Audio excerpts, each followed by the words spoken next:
I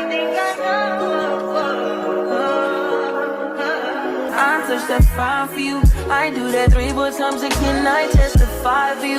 I told her like you, that bitch. I do it all, and I'm around. You scared to do it. I'm not. Peace and blessings, everyone. And so, as you guys can see, I'm recording me doing my hair. I decided to do just a chit chat video with you all. I like to do those from time to time. But yes, if you are new, welcome to my channel, The Vibrant Life. I am Danae, and I post content around spirituality and my lifestyle in Ghana, me living in Ghana, my expat life in Ghana, okay? So if you're new and you like this type of content, or if you feel the vibes, subscribe. So today's video, I am clearly retwisting my hair. I have locks. I've been locked for 3 years. You guys can check out that journey on this channel as well, and my experience with my locks. And so yeah, right now I'm doing a retwist. Haven't done a retwist in about 4 weeks. But I'm actually going to a convention tomorrow, and it's pretty business, professional vibes, so I want to come correct.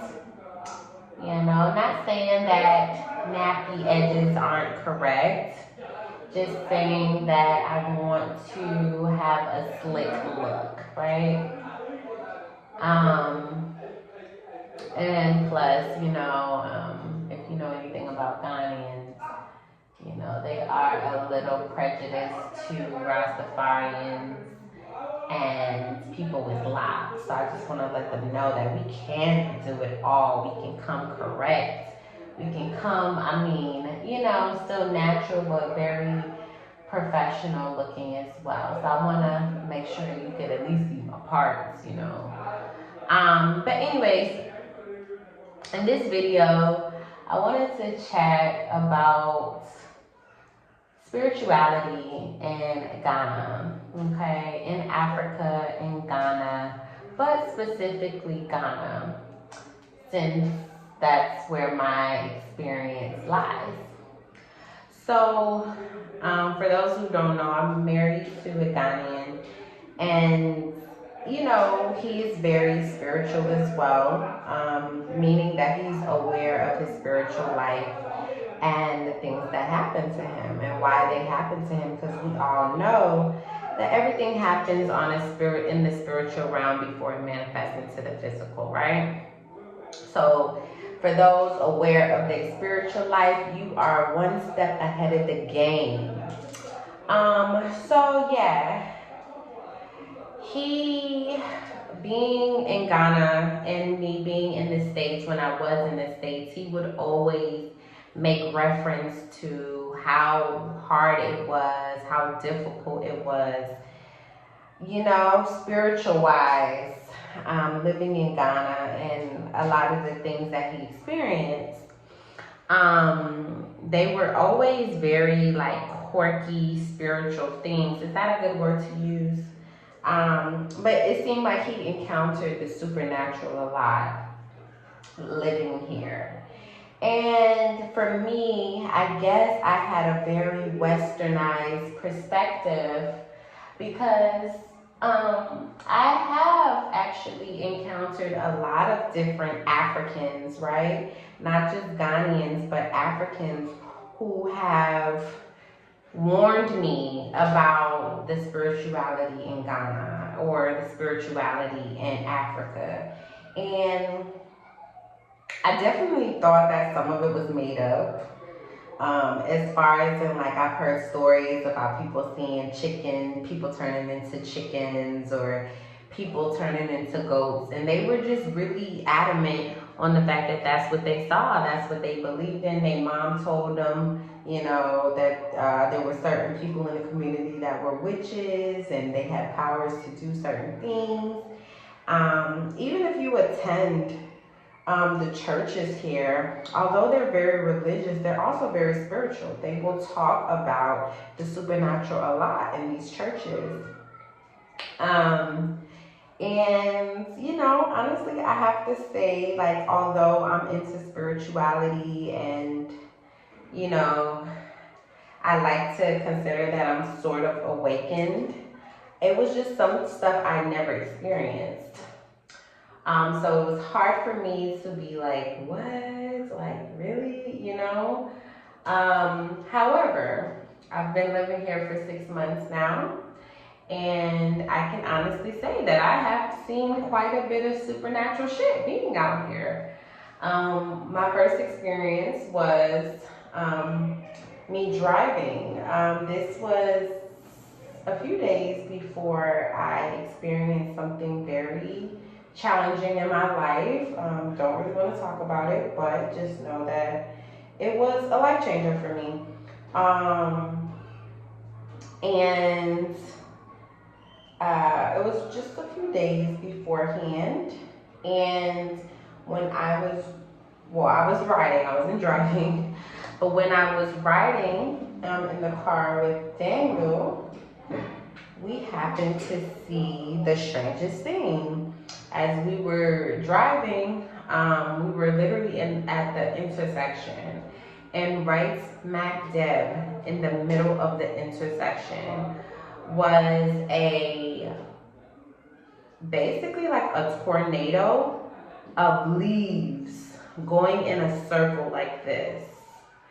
Mind you, we were the only car there at that present moment when it was happening.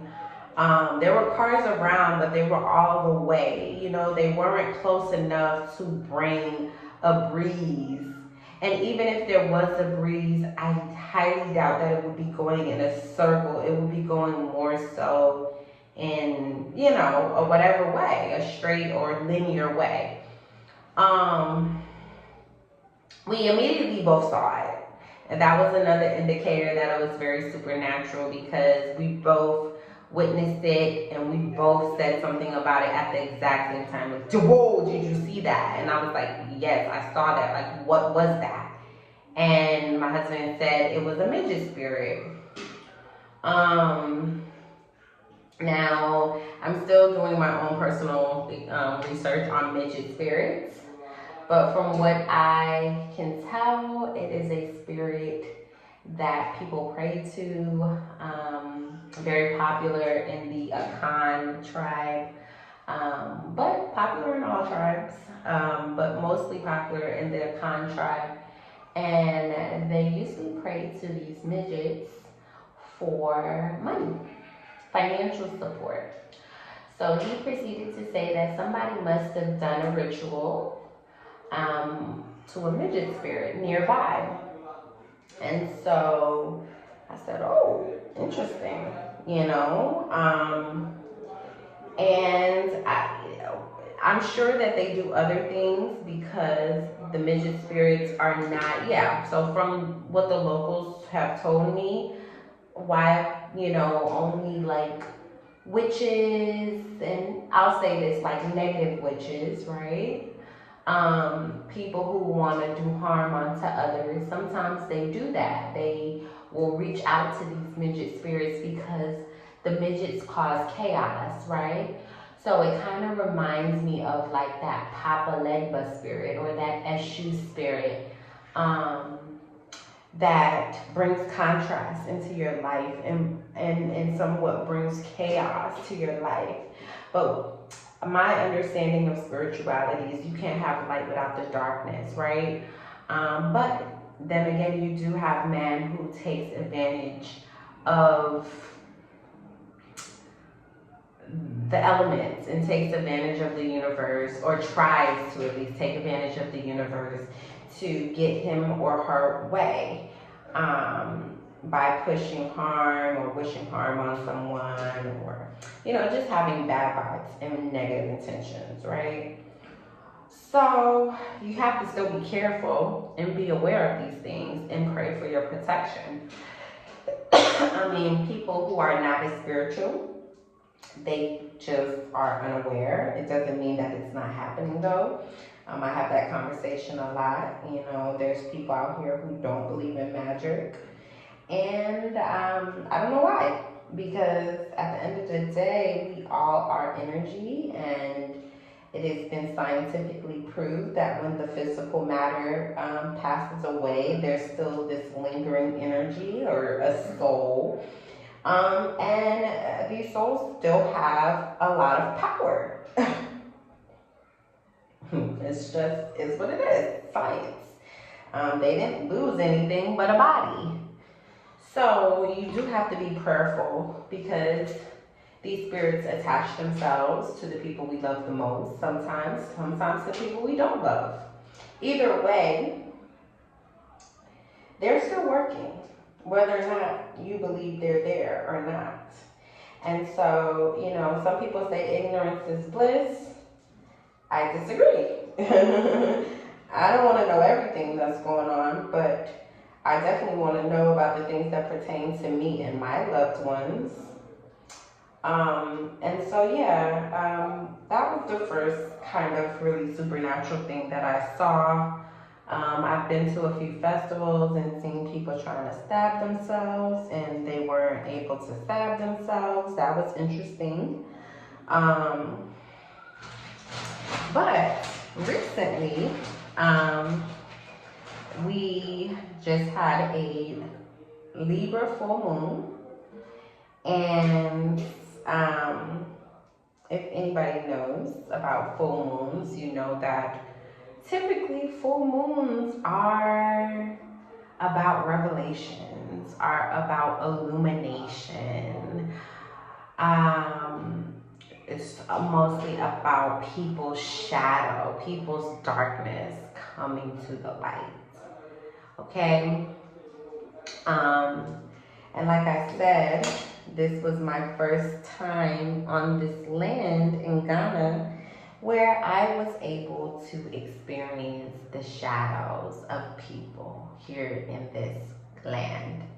Now, I think that typically I would feel like the positive energy, just being new and not really knowing that many people, but now that I'm here and I've been able to build friendships, I have real connections to people. And this was the first time that I was seeing people's true motives in their shadow, right? So it was interesting because, like I said, I used to get very positive vibrations because it's all on a surface level. But once you get to know someone and you know their shadows, you know their insecurities, and me just being an intuitive and empath, I pick up on those things a lot easier than if I don't know you like that. So I'll say real quick, because I gotta keep this video under 15 minutes. Yeah, it was a Libra full moon, a Leo full moon last night, and I felt the forces that my husband had always been telling me about. And I don't know why I was so shocked, but I felt it. I mean, from the Uber ride, from the place that we were at with a bunch of the local community, I felt it.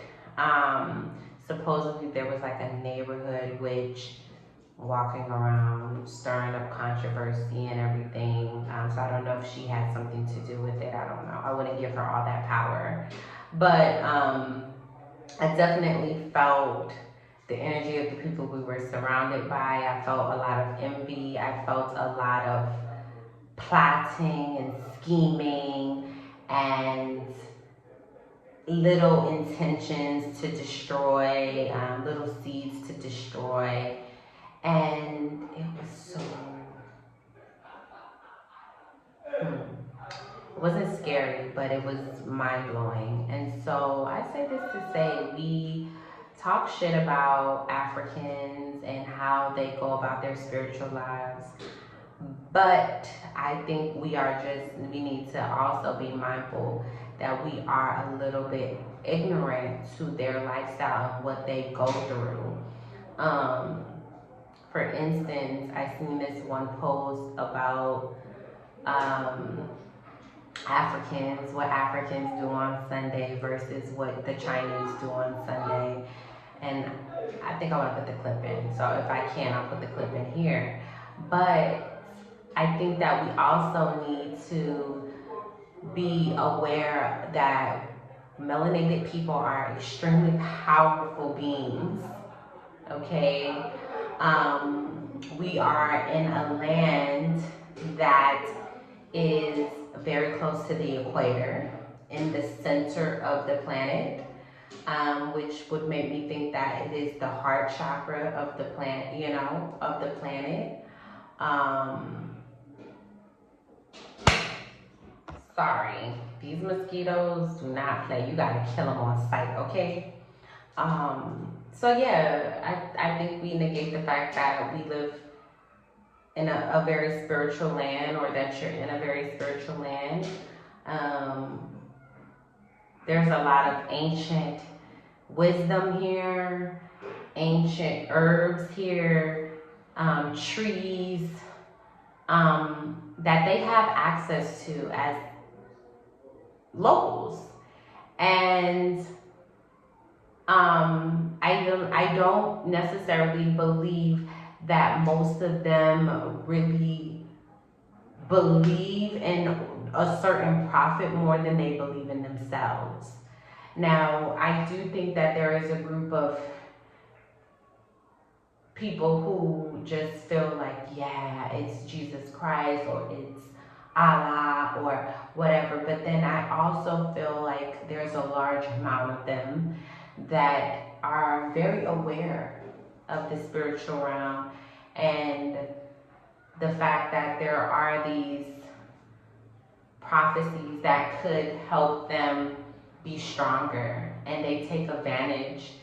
And if you lack awareness and you don't know how to protect yourself, and one of the greatest ways to protect yourself is through prayer, then you'll find yourself victim. And let me tell you, I'm not a born African, but it ain't easy.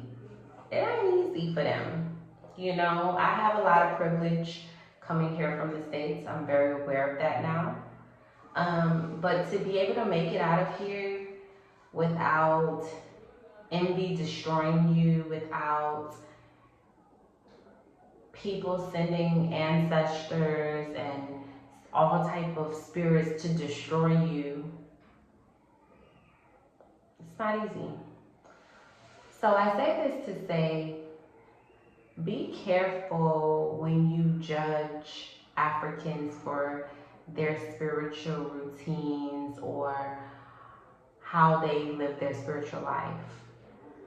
Because at the end of the day, they are doing what works for them. And you can't judge nobody until you walk a mile in their shoes. And half of you could never walk a mile in their shoes. So, and I can say this for all possible third world countries, right? We have Indians who are very spiritually aware, Africans, Jamaicans. So, yeah, before you start talking shit, just make sure you have experienced, well, not even experienced what they've experienced, but really submerge yourself in the culture and the environment before you speak about how someone lives out their faith, right? So that's all I really wanted to say and talk about. But yeah, I'm running out of time, so we'll talk later. But peace. Don't forget to subscribe and like and comment if you like this video. Yeah, let me know in the comments what y'all think about this video, because this shit was real to me. And it was the whole epiphany I had. Like, girl, wait a minute. You spoke too soon. If you joking now in for me, I ain't got it. I've been scheming, looting, hide your body. As long as you dreaming about me, ain't no problem. I don't got nobody just with you.